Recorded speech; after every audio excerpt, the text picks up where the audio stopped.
Okey, jom kita mulakan. Dalam kupasan kali ini, kita akan bedah siasat satu prinsip rekaan yang memang sangat berkuasa. Penegasan. Dan percayalah, lepas ni, cara anda pandang dunia sekeliling mungkin takkan sama lagi. Cuba tengok visual ni sekejap. Saya pasti mata anda terus tertumpu pada satu tempat kan? Macam ada magnet yang tarik pandangan anda ke situ. Itu bukan kebetulan tau. Semuanya dah dirancang dengan teliti. Jadi, apa sebenarnya misteri di sebalik tumpuan mata ni? Kenapa ya dalam lambakan visual yang kita nampak setiap hari, mata kita ni pandai pula cari satu titik fokus? Jawapannya, ini bukan silap mata. Ia satu prinsip asas dalam seni visual yang kita panggil penegasan. Inilah boleh kata senjata rahsia para artis dan pereka. Alat yang dorang guna untuk pimpin mata kita dan pastikan mesej dorang sampai. Okey, kita dah tahu namanya penegasan. Tapi, apa benda sebenarnya ni? Macam mana ia berfungsi? Jom kita fahamkan definisinya betul-betul. Senang cerita macam ni.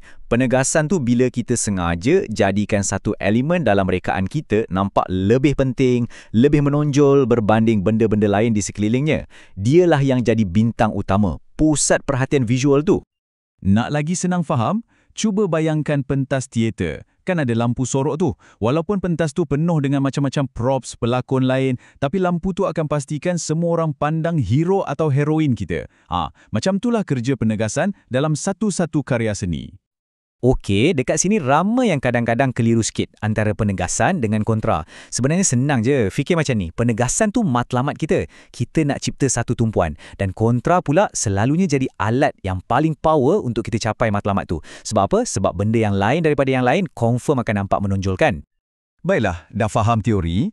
Sekarang jom kita masuk bab praktikal pula. Macam mana kita nak cipta penegasan ni secara sengaja? Ada beberapa teknik yang memang terbukti berkesan. Secara amnya, ada 5 teknik popular yang mereka selalu guna. Pertama, guna elemen kontra, buat sesuatu tu nampak berbeza. Kedua, asingkan elemen tu, bagi dia ruang sikit. Ketiga, main dengan kejelasan dan kekaburan, satu fokus yang lain blur. Keempat, letak je benda penting tu kat tengah-tengah grid. Dan last kali, guna perbezaan tipografi, saiz font yang berbeza contohnya. Okey, jom kita tengok 2 yang paling utama dengan lebih dekat. Teknik pertama, dan boleh kata yang paling power, ialah kontra. Bayangkan, sekuntum bunga merah tengah-tengah padang rumput hijau. Terus nampak kan? Atau satu bentuk bulat dalam lautan bentuk petak. Ataupun satu objek gergasi sebelah objek-objek kecil. Automatik, mata kita akan terus lock pada benda yang pelik atau lain daripada yang lain tu.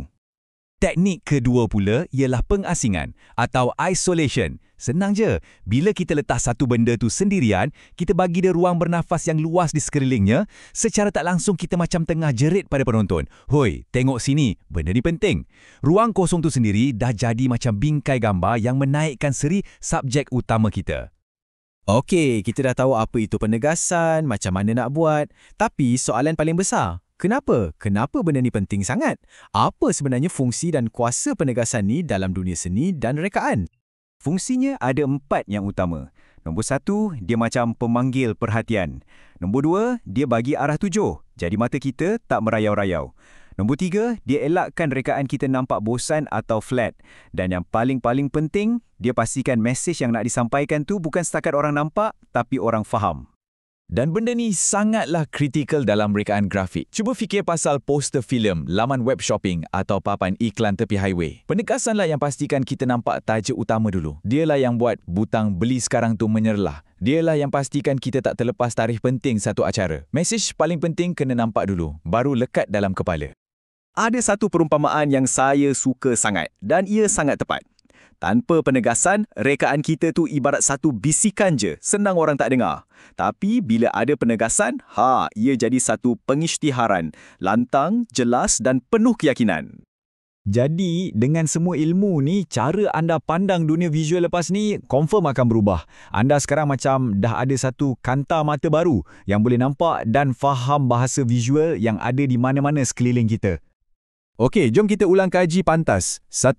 Penegasan ni pasal cipta titik fokus. 2. Kita boleh buat guna teknik macam kontra dan pengasingan.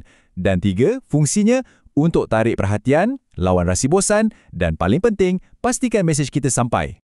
Jadi sekarang anda bukan lagi sekadar pemerhati yang pasif tahu. Anda dah ada toolkit untuk baca dan faham bahasa visual, tak kisahlah sama ada pada lukisan agung kat muzium ataupun pada kotak bijirin sarapan atas meja makan anda pagi tadi. Baiklah, sekarang giliran anda pula. Lepas je habis dengar kupasan ni, saya nak anda cabar diri sendiri. Cuba perhatikan sekeliling.